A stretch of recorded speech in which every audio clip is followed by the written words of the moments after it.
So I'm just starting tonight's dinner. I'm going to make a Thai red curry. So I've just chopped up some chicken breast and I'm frying that off with some salt and pepper in my pan. So I've got this red curry paste. I've got some fish sauce, some hoisin sauce, soy sauce, lime juice and coconut milk, and I'm also going to add some garlic and ginger. I've got frozen cubes of that. I have made this before in our camper van. I actually made it into like a Thai red curry soup, but the recipe is going to be pretty much the same. So if you want the quantities and things, then make sure to go and watch that video. I'll leave it linked down below if you haven't seen it. But yeah, I'm just going to pop my garlic and ginger in, and then I'm going to add in probably half of this curry paste because it serves quite a lot, I think. And then I'm going to add all my other bits and pieces, and I'm not sure, I'm probably going to serve it with either rice or noodles. I fancy noodles, but I think the boys will want rice, so we'll see how we go. It's quite funny, I'm actually watching my own video to see the quantities to put in. So in here I've also added in some green beans and some baby corn from the freezer. I've added a cube of frozen garlic and a teaspoon of ginger paste because that's what I had. I put about a tablespoon of soy sauce, a tablespoon of hoisin sauce, you could use plum sauce if you wanted, and a little bit of fish sauce, probably about half a tablespoon. And then I'm going to add in some of my Thai red curry paste. This reckons it serves 8 people, so I'm going to put at least half of that in. And then my tin of coconut milk. It's already smelling really, really nice. And I think that will probably be it. I want a squirt of lime juice, and that's basically it. That's all it takes. So I'll show you in a moment. So nothing fantastic to look at, but this was really, really tasty, although it was extremely spicy. I did add half a red chilli into it, and the curry paste itself was so hot, so maybe went a little bit over the top, but we did all go for egg noodles with it in the end, which was good, so I didn't have to cook 2 different things.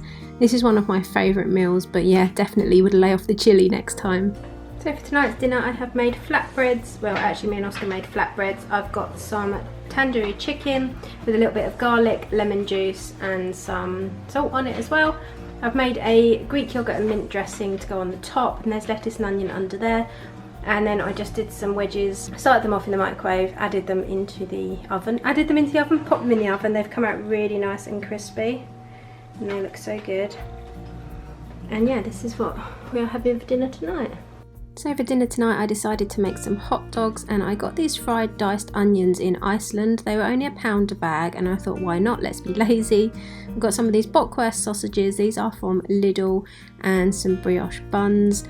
Really, really simple dinner. I just popped the sausages in some water, let them boil for around 10 minutes. And the fried onions were really, really good. You don't have to add any oil, you just pop them in your pan and let them cook. And they take about 10 minutes and they go really nice and crispy, and it saves all that hassle of peeling and chopping onions and things. Once the hot dogs were cooked, obviously they kind of rolled up a bit, so I put little slices in them so that they would lay flat in the buns, and there was a cheese slice in the bottom of the buns, some onions, some ketchup, some mustard, and it was quite a messy dinner but really, really good. These sausages aren't the cheapest ones, but they are really tasty and they taste like a real traditional hot dog. So shock horror, the weather actually turned nice enough in the UK to finally have our first barbecue of the year, although today it is absolutely freezing again. It's just typical British weather. But we did some chicken thighs seasoned with some paprika, some garlic powder, salt and pepper and some cayenne on some of them. We also had some burgers and some mini sticky sausages. I made this potato salad. I was kind of trying to make the viral crispy potato salad, but it kind of turned more into a mash, but it was really, really good.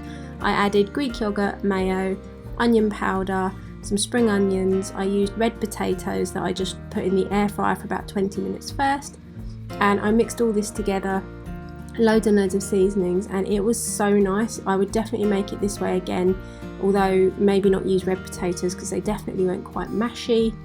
We had flatbreads to go with our chicken and buns and all that kind of thing, your usual barbecue kind of paraphernalia, some dips and crisps and stuff, salad, and it was just really nice to actually be able to enjoy the nice weather, and I'm glad we made the most of it because like I said, today it is absolutely freezing again. So the next day I wasn't actually feeling too good, and Steve decided to make the shepherd's pie for me, which was really nice. So we actually had lamb mince for a change. I don't always buy lamb mince, but this time we did. So he put the usual mixture of like stock and gravy and carrots and things in the mixture, and then for the topping we had a load of that potato salad left, so he mixed that in with some boiled potatoes that he mashed up and made a topping with the leftover potato salad and mash all together. pop some cheese on top, and it looked absolutely delicious. I was just sad that I didn't get to try any because I just wasn't feeling so good. So in keeping with using up the leftovers from the barbecue, the following day we had this sourdough loaf, so we made some lunch by slicing it open, and Steve had this one. He put hummus as a base, some Japanese mayo, lettuce, cucumber, onion, and then he topped it with the sliced chicken thighs and loads of fresh coriander. This looked like the most amazing sandwich ever, but him trying to eat it was so funny because all the chicken just kept falling out. And with my bread, I decided to slice it open and use up the leftover cherry tomatoes. So I just put some cheese on and popped it in the air fryer. Then I topped it with coriander, and I had to have one piece with just cheese and Marmite because you cannot beat cheese and Marmite on sourdough. So I've just made a simple sauce for tonight's dinner. I'm actually doing like a seasoned chicken breast with purple 10-stem broccoli, and then this is going to be like a Cajun creamy pasta. So in here I've got some reduced fat soft cheese, I've got some cherry tomatoes that I just caramelised, some garlic, and then some tomato puree, about half a litre of chicken stock, and then I put some Cajun seasoning in as well, and I've mixed it all together, brought it to the boil, and then I'm just going to let that sit. And what I'm going to do is cook my pasta, mix it in with the sauce, and then air fry the seasoned chicken, which I've seasoned in harissa and Middle Eastern style spice. And then I'm going to air fry the chicken, lay it over the top of the pasta, put the broccoli on the side, and hopefully this will work because it's just like a throw together what I've got in the fridge kind of sauce. But I will show you it when I have finished.